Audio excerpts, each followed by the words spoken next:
Assalamualaikum warahmatullahi wabarakatuh. Selamat pagi, salam sejahtera untuk kita semua. Hari ini Sabtu 25 Mei 2024 merupakan kuliah terakhir dari mata kuliah Keuangan dan Tata Kelola Korporasi. Dalam objek kajiannya, ada peserta yang melakukan upaya untuk mengkaji di usaha, bidang bisnis, ada yang non-bisnis. Tata kelola memiliki 3 aspek, struktur, proses, dan hasil. Hasil usaha merupakan suatu pengukuran yang dilakukan oleh sektor keuangan, terutama untuk aspek atau perspektif keuangan yang akan dilakukan mulai dari arsitektur keuangannya, blueprint keuangannya, roadmap keuangannya, maupun dari rasio-rasio yang dilakukan untuk mengukur tingkat kesehatan, tingkat kekrisisan, dan rasio-rasio yang digunakan untuk menganalisis keuangan lainnya. Sementara yang dari non-keuangan, non-bisnis, itu dilakukan kajian sesuai dengan misinya masing-masing di sektor publik. Ada yang di bidang zakat, ada yang di bidang pemerintahan, ada yang di bidang perguruan tinggi. Selamat menikmati kajian dari para peserta program studi ilmu manajemen Sekolah Pasar Sarjana IPB. Terima kasih.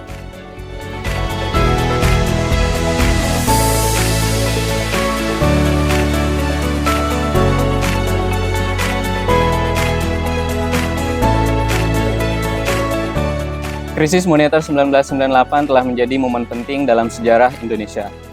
Bukan hanya dalam hal ekonomi, tetapi juga dalam hal tata kelola perusahaan atau good corporate governance. Krisis ini bagaikan tamparan keras bagi berbagai pihak di Indonesia tentang pentingnya penerapan GCG yang baik dan berkelanjutan. Nah, sebagai langkah tegas untuk mencegah terjadinya krisis kembali, maka pada tahun 1999, pemerintah membentuk Komite Nasional Kebijakan Governansi atau KNKCG, yang mana saat ini telah berubah menjadi Komite Nasional Kebijakan Governansi atau KNKG, yang tugasnya untuk menyusun pedoman tata kelola perusahaan yang baik atau GCG di Indonesia. Good Corporate Governance atau GCG bisa diartikan sebagai praktik pengelolaan perusahaan yang baik. Ini bukan sekedar mencari keuntungan, tetapi bagaimana memastikan agar perusahaan bisa berjalan secara transparan, berkeadilan, dan bertanggung jawab.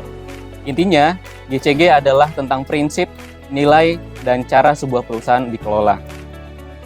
Tujuannya adalah supaya perusahaan bisa yang pertama dikelola secara efektif dan efisien, kedua menjaga kepentingan seluruh pihak yang terkait, baik itu pemegang saham, karyawan, pelanggan, masyarakat, dan lingkungan hidup, kemudian ketiga bertanggung jawab atas dampak dari kegiatan atau aktivitas perusahaan, dan yang terakhir tetap berjalan dengan baik dalam jangka waktu yang panjang. Nah, dengan menjalankan GCG ini, diharapkan perusahaan bisa yang pertama lebih dipercaya oleh publik, yang kedua menarik investor, yang ketiga mengurangi resiko terjadinya skandal atau kecurangan, dan yang keempat lebih mudah mendapatkan akses ke sumber daya.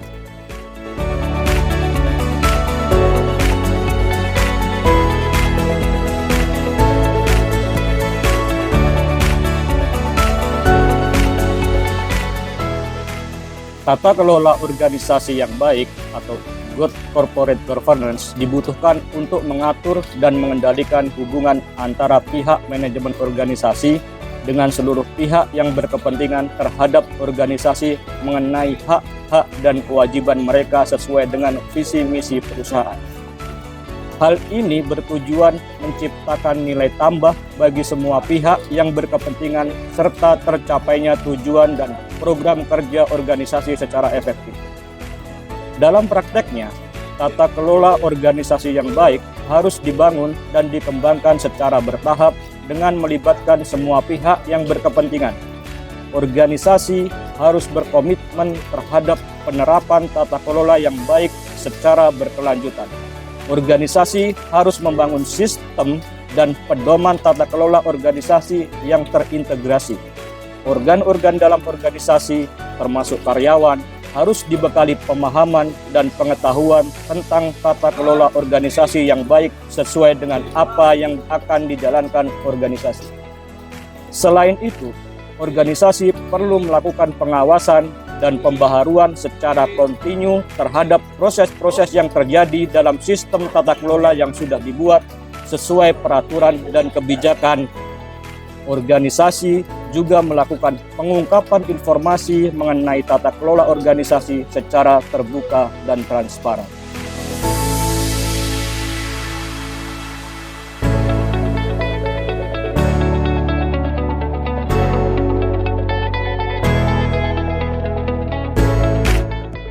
Dalam melaksanakan GCG atau Good Corporate Governance, perusahaan harus menerapkan prinsip-prinsip dari corporate governance itu sendiri. Nah, prinsip dari corporate governance ada 5. Yang pertama adalah transparansi, yang mana perusahaan harus mengambil inisiatif untuk mengungkapkan tidak hanya masalah yang diisyaratkan oleh peraturan perundang-undangan, tetapi juga hal yang penting untuk pengambilan keputusan oleh pemegang saham, kreditur, dan pemangku kepentingan lainnya. Yang kedua ada accountability, yang mana perusahaan itu harus dapat mempertanggungjawabkan kinerjanya secara transparan dan wajar. Lalu yang ketiga ada responsibility, yang mana prinsip ini perusahaan itu harus mematuhi peraturan perundang-undangan serta melaksanakan tanggung jawabnya terhadap masyarakat dan lingkungan sehingga dapat terpelihara kesinambungan usaha dalam jangka panjang dan mendapat pengakuan sebagai good corporate citizen. Lalu yang prinsip keempat ada independensi, yang mana perusahaan itu harus dikelola secara independen sehingga masing-masing organ perusahaan tidak saling mendominasi dan tidak dapat diintervensi oleh pihak lain. Lalu prinsip yang kelima atau yang terakhir itu fairness, yang mana perusahaan itu harus senantiasa memperhatikan kepentingan pemegang saham dan pemangku kepentingan lainnya berdasarkan asas kewajaran dan kesetaraan.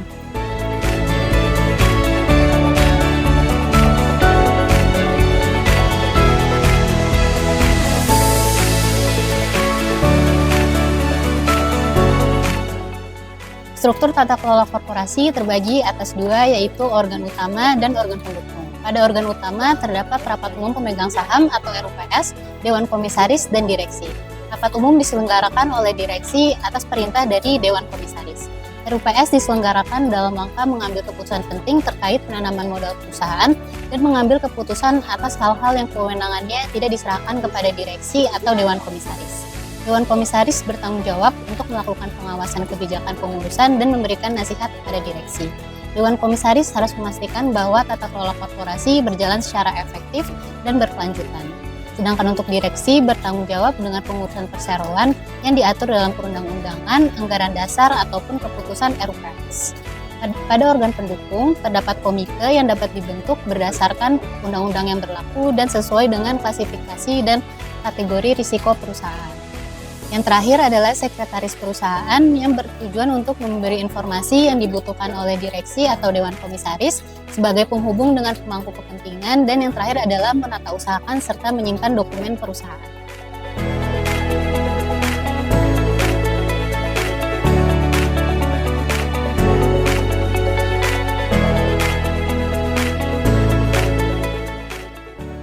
Tata kelola atau governance merupakan konsep pada setiap organisasi, begitu pula pada organisasi di sektor publik. Masyarakat dapat meninjau bagaimana tata kelola pada sektor publik dengan melihat konsep rancangan pembangunan pemerintah melalui konsep rancangan teknokratik. Tujuan dilakukan tata kelola adalah sebagai keberlanjutan pembangunan nasional. Ada untuk sesuai dengan mencapai cita-cita bangsa, yaitu melindungi segenap bangsa Indonesia, memajukan kesejahteraan umum, dan mencerdaskan kehidupan bangsa. Sesuai dengan landasan pembukaan Undang-Undang Dasar tersebutlah, manfaat dilaksanakan tata kelola pada sektor publik dapat dirasakan bagi seluruh warga Indonesia. Berdasarkan Indeks Risiko Bencana Indonesia tahun 2021, Provinsi DKI Jakarta memiliki indeks risiko sebesar 60,43% dalam kategori sedang dengan berbagai ancaman bencana alam. Bencana karena memiliki kompleksitas terkait dengan kondisi geografis, kepadatan penduduk, dan berbagai hal lainnya.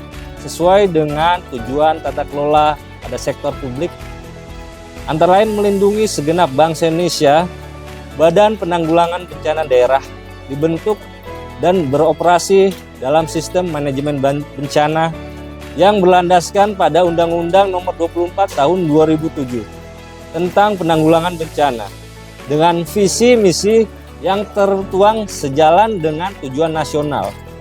Tata kelola pada Badan Penanggulangan Bencana Daerah berlandaskan Hukum Undang-Undang Nomor 24 Tahun 2007 tentang penanggulangan bencana hingga tata kelola keuangan yang diatur dalam Undang-Undang Nomor 23 Tahun 2014 tentang pemerintahan daerah yang dilanjutkan pada Peraturan Pemerintah Nomor 12 Tahun 2019 tentang pengelolaan keuangan daerah.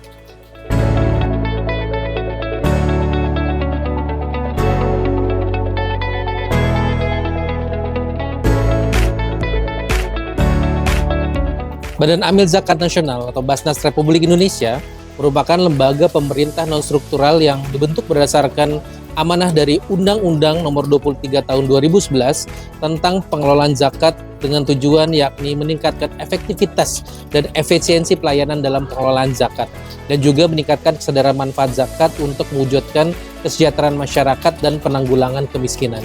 Zakat merupakan suatu kewajiban bagi umat muslim dengan Indonesia sebagai umat muslim terbanyak di dunia. Sehingga pengelolaan zakat perlu dikelola secara profesional, tepat sasaran dan transparan. Dan juga pengelolaan zakat secara syariah sebenarnya sudah tertuang ya pada Quran surat At-Taubah ayat 13, yakni ambillah zakat dari sebagian harta mereka. Dengan zakat itu kamu membersihkan dan menyucikan mereka dan berdoalah untuk mereka. Basnas memiliki visi sebagai lembaga utama menyejahterakan umat yang memiliki peran perencanaan, pelaksanaan, pengendalian, dan pelaporan serta penanggung jawab.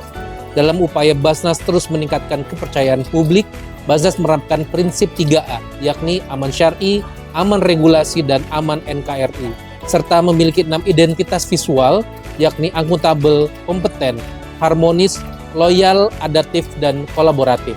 Berdasarkan literatur review beberapa jurnal diterangkan bahwa pentingnya penerapan prinsip-prinsip good amil governance dalam pengelolaan zakat di Indonesia untuk memastikan transparansi, akuntabilitas, tanggung jawab, kemandirian, dan keadilan dalam distribusi zakat.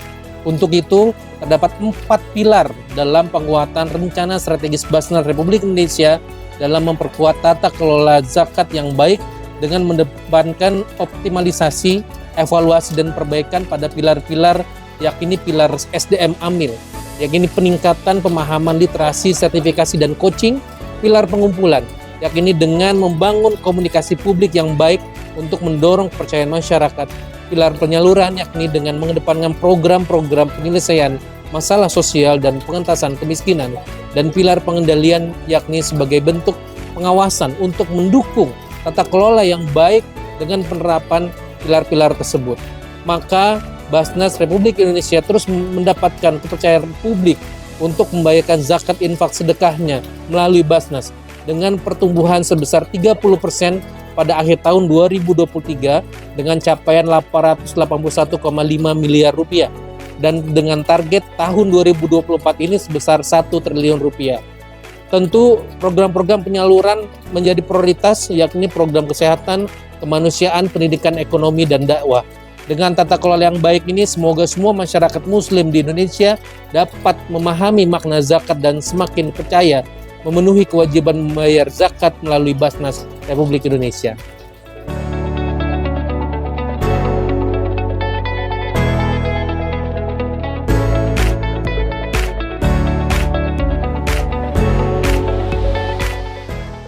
Sesuai dengan Rencana Pembangunan Jangka Panjang Nasional atau RPJPN 2005-2025, sasaran pembangunan jangka menengah 2020-2024 adalah mewujudkan masyarakat Indonesia yang mandiri, maju, adil, dan makmur. Melalui percepatan pembangunan di berbagai bidang dengan menekankan terbangunnya struktur perekonomian yang kokoh, berlandaskan keunggulan kompetitif di berbagai wilayah yang didukung oleh sumber daya manusia yang berkualitas dan berdaya saing. Contoh penerapannya yaitu Badan Pengelolaan Pendapatan Daerah Kabupaten Bogor yang merupakan bagian dari pemerintah daerah Kabupaten Bogor di dalam membuat rencana kerja berpedoman pada rencana kerja pemerintah daerah sehingga penentuan tujuan, sasaran, kebijakan, strategi, dan program pembangunan dapat selaras dengan apa yang hendak dicapai oleh pemerintah daerah Kabupaten Bogor dan mendukung terhadap kebijakan nasional. Oleh karena itu, pedoman tata kelola Bapenda Kabupaten Bogor adalah tata kelola pendapatan daerah yang efektif dan akuntabel. Efektif menggambarkan kemampuan Bapenda dalam mengoptimalisasikan pendapatan daerah dengan cara mendekatkan serta melakukan pelayanan kepada masyarakat secara tepat waktu dan tepat jumlah. Sedangkan akuntabel merujuk pada kewajiban setiap individu, kelompok, atau institusi untuk memenuhi tanggung jawab yang menjadi amanah.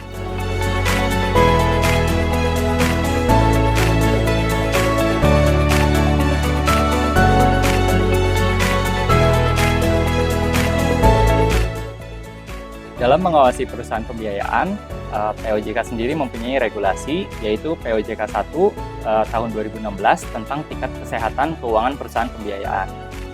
Di situ terdapat 4 poin utama. Yang pertama, rasio permodalan.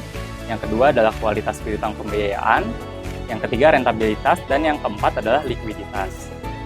Nah, dalam penanganan menjaga tingkat kesehatan keuangan, Toyota Astra Finance selaku perusahaan pembiayaan mengawasi dan memastikan bahwa kita telah memenuhi persyaratan-persyaratan dari tingkat kesehatan tersebut. Pengawasan itu dilakukan melalui komite risiko, komite treasury, dan komite manajemen.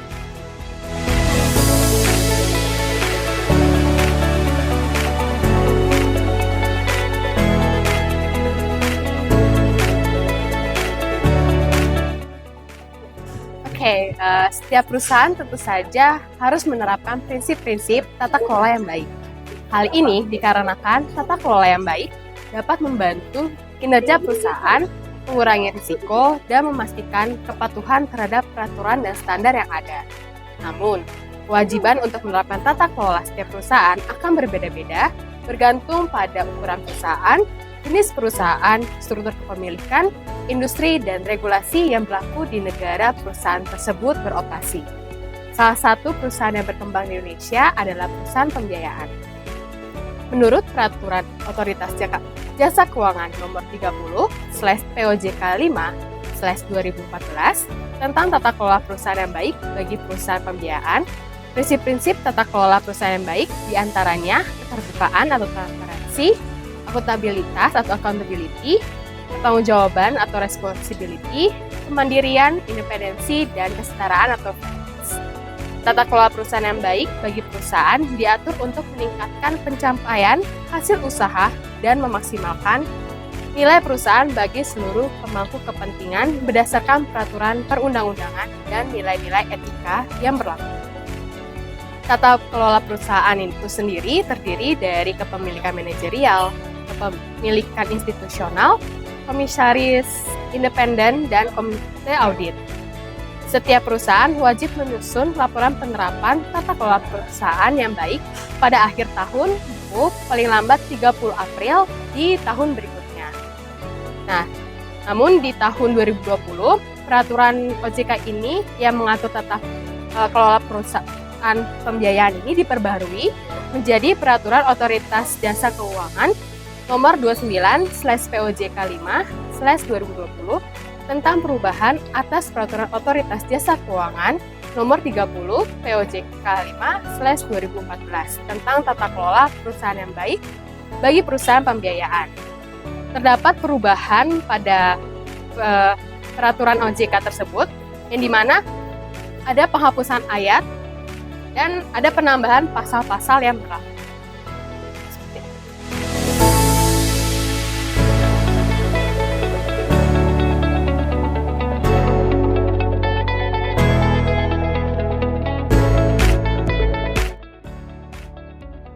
CIMB Niaga mengimplementasikan GCG atau tata kelola melalui kerangka kerja 4 pilar tata kelola yang terdiri dari governance commitment, governance structure, governance process, dan governance outcome. Untuk governance commitment, jajaran Dewan Direksi, komisaris, baik karyawan, semuanya berkomitmen untuk mengimplementasikan GCG dalam setiap aktivitas perbankan. Komitmen penerapan GCG juga diterjemahkan dari dalam dokumen perusahaan, berupa kode etik dan perilaku, pedoman tata kerja dalam bentuk piagam, whistleblowing, dan penerapan kegiatan yang berkelanjutan atau sustainability. Selain itu ada struktur tata kelola, governance structure, yang terdiri dari organ-organ perusahaan seperti Dewan Direksi, Komisaris, Rapat Umum Pemegang Saham, dan juga unit kerja organisasi yang terdiri dari risk management, compliance, anti-money laundering, dan audit. Untuk proses tata kelola sendiri dijalankan melalui prosedur dan mekanisme yang terstruktur dan sistematis. Upaya ini juga didukung dengan kecukupan struktur dan infrastruktur tata kelola yang diharapkan untuk menghasilkan outcome sesuai dengan harapan stakeholder.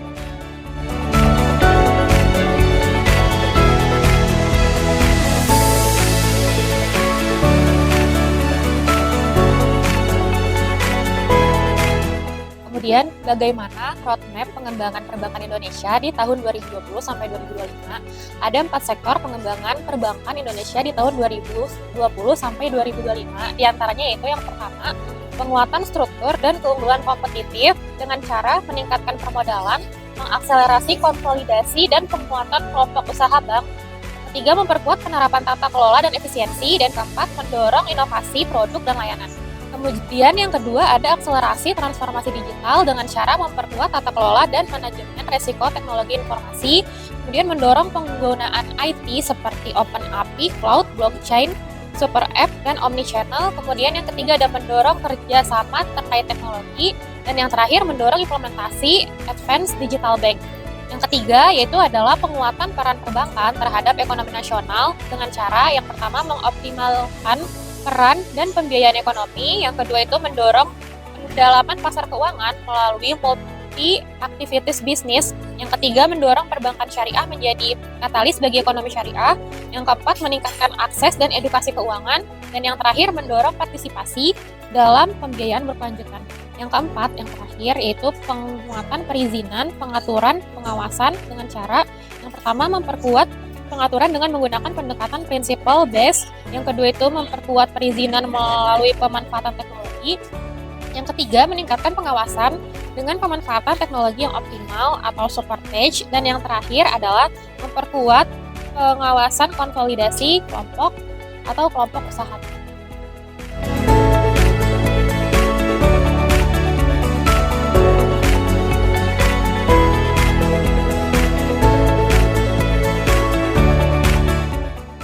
Berdasarkan roadmap industri 4.0 dari Kemenperin, industri manufaktur sebagai sarana implementasi Indonesia 4.0 dengan target yaitu 10 besar kekuatan ekonomi dunia berdasarkan PDB melalui peningkatan produktivitas dan peningkatan inovasi, menggandakan rasio produktivitas, mendorong ekspor neto dan menganggarkan 2% PDB untuk penelitian dan pengembangan peningkatan kemampuan suatu bangsa. Selain itu, berdasarkan roadmap industri 4.0 terdapat 5 sektor utama sebagai fokus pengembangan 4.0 yaitu F&B, tekstil, otomotif, elektronik, dan kimia. Fokus kali ini kita ada pada F&B yaitu tujuan Indonesia dalam pengembangan F&B di industri 4.0 menjadikan industri F&B menjadi industri yang powerhouse di ASEAN dengan mendorong produktivitas dari sektor hulu hingga hilir yaitu pertanian, peternakan, perikanan. Selain itu mendorong UMKM untuk mengadopsi teknologi yang meningkatkan optimalisasi hasil produksi, berinvestasi pada produk makanan dan kemasan untuk menangkap seluruh permintaan domestik dan meningkatkan ekspor untuk memanfaatkan terhadap akses terhadap sumber daya, pertanian, dan skala ekonomi negara. Selain itu juga Dolep sebagai perusahaan manufaktur dan retail makanan dan minuman di Indonesia saat ini sudah memiliki 20 outlet yang tersebar di Jabodetabek, Surabaya, dan Bali. Dolep sendiri dalam menerapkan tata kelola, kita menggunakan salah satu metode yaitu financial modeling atau budgeting. Financial modeling atau budgeting itu sendiri adalah proses pembuatan simulasi keuangan yang menggambarkan kondisi perusahaan dan untuk memproyeksikan kondisi perusahaan di masa yang akan datang. Proses permodelan ini sendiri antara lain dengan proyeksi kondisi akhir tahun yang akan kita gunakan sebagai dasar pembuatan proyeksi di masa yang akan datang. Terus kita juga akan menggunakan asumsi-asumsi untuk mencakup permodelan seperti asumsi biaya beban, asumsi SDM, asumsi lainnya yang mempengaruhi kinerja keuangan perusahaan. Dan pada Dolep itu sendiri metode yang digunakan yaitu mengintervensikan laporan profit and loss, balance sheet, dan cash flow.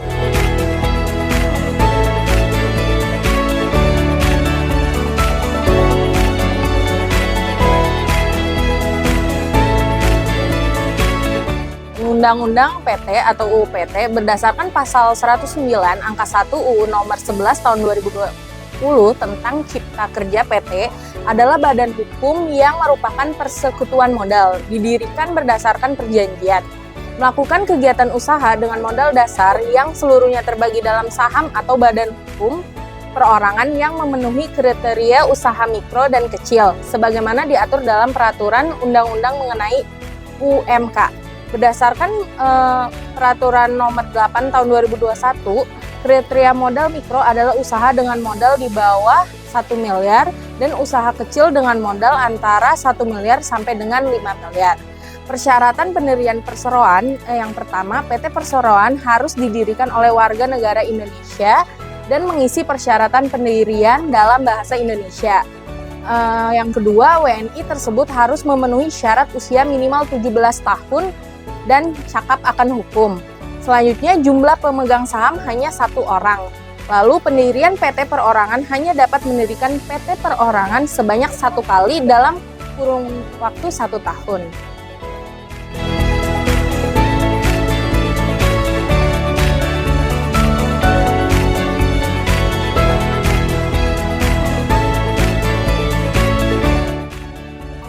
Selanjutnya kita akan melihat penerapan tata kelola di sektor swasta. Kita akan melihat satu perusahaan yaitu Daesang Corporation, sebuah perusahaan yang menghormati pasar bebas, telah mengembangkan budaya korporat etis melalui kegiatan manajemen yang tepat untuk mewujudkan nilai-nilai penghormatan terhadap manusia, perusahaan pelanggan, dan kontribusi sosial. Komitmen ini terlihat dalam kode etik dan panduan aksi yang diperlukan bagi semua karyawan. Fokus Daesang pada pengelolaan korporat juga terlihat dalam kesetiaannya terhadap prinsip pengelolaan korporat yang baik, yang ia percaya sangat penting untuk kesuksesan sebuah perusahaan dalam pasar yang kompetitif. Pemerintah Indonesia juga telah berperan penting dalam mendukung pengelolaan korporat melalui regulasi seperti Kode Etik Korporat Indonesia dan Standar Pelaporan Keuangan Indonesia. Regulasi ini bertujuan untuk menjamin transparansi, akuntabilitas, dan keadilan dalam praktek bisnis, sehingga berkontribusi pada pertumbuhan dan stabilitas ekonomi.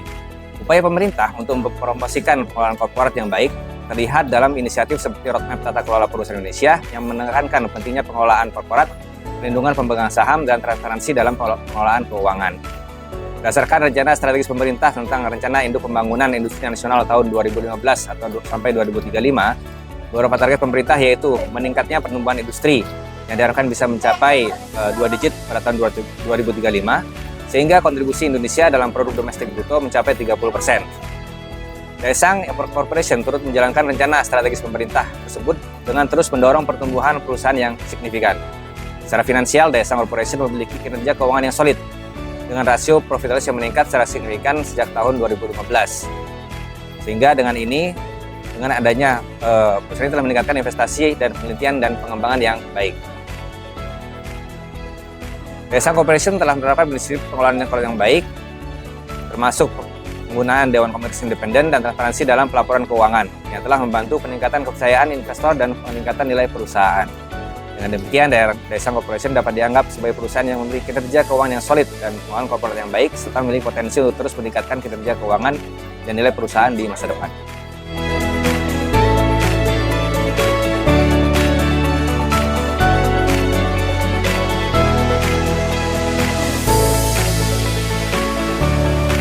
Selanjutnya masuk ke pendapatan perusahaan, di mana berdasarkan Peraturan Otoritas Jasa Keuangan Nomor 64 garis miring POJK Nomor 4 garis miring 2017 tahun 2017 tentang dana investasi real estate berbentuk kontrak investasi kolektif, di mana dana investasi real estate merupakan wadah yang dipergunakan untuk menghimpun dana dari masyarakat pemodal untuk selanjutnya diinvestasikan pada aset real estate, aset yang berkaitan dengan real estate dan atau kas atau setara kas. Real estate merupakan tanah secara fisik dan bangunan yang ada di atasnya.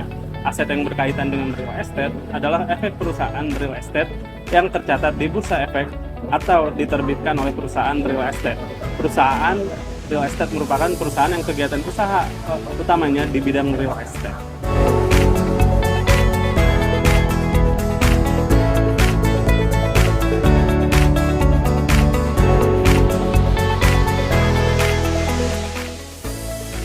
Industri usaha jasa konstruksi memprediksi hasil proyek dan pelayanan finansial secara cermat sangatlah penting. Pemodelan keuangan dapat memberikan landasan yang kuat untuk membuat keputusan yang tepat, mengamankan pendanaan, memperkirakan hasil ekonomi, menilai resiko, dan mengelola sumber daya secara efisien. Sehingga keberhasilan suatu proyek akan terjamin. Komponen utama dalam pembuatan model keuangan ada 3. Yang pertama adalah estimasi biaya dan penganggaran, lalu proyeksi pendapatan dan laba, serta analisis arus kas. Salah satu model keuangan yang biasa digunakan dalam usaha jasa konstruksi adalah proyeksi keuangan atau forecasting, di mana forecasting ini dilakukan untuk menjadi pedoman dalam melakukan arah kebijakan keuangan perusahaan. Langkah-langkah dari forecasting terdiri dari 4. Yang pertama adalah melakukan pengumpulan data seperti arus kas, biaya material, tenaga kerja, dan biaya operasional lainnya. Lalu yang kedua adalah data-data yang sudah dikumpulkan, dianalisa dan diolah sehingga didapatkan tabulasi data dan kita dapat melihat pola dari data-data tersebut. Selanjutnya adalah kita menentukan metode peramalan yang cocok untuk data-data tersebut dan menentukan periode dari proyeksi tersebut. Biasanya periode yang digunakan bisa dari sebulan sekali atau per kuartal dan dilakukan untuk 4 hingga 5 kuartal ke depan. Selanjutnya adalah proyeksi data dengan mempertimbangkan faktor-faktor perubahan seperti faktor perubahan ekonomi, sosial, regulasi, dan kebijakan-kebijakan lainnya. Hasil peramalan tersebut dapat digunakan untuk membuat keputusan perencanaan seperti perencanaan keuangan, pembelian inventaris, penambahan SDM, dan pengambilan pinjaman.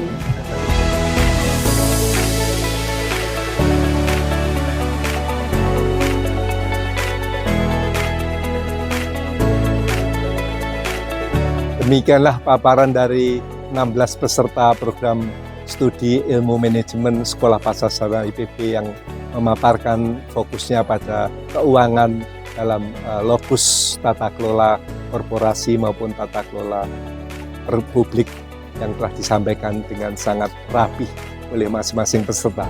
Sampai jumpa di mata kuliah selanjutnya.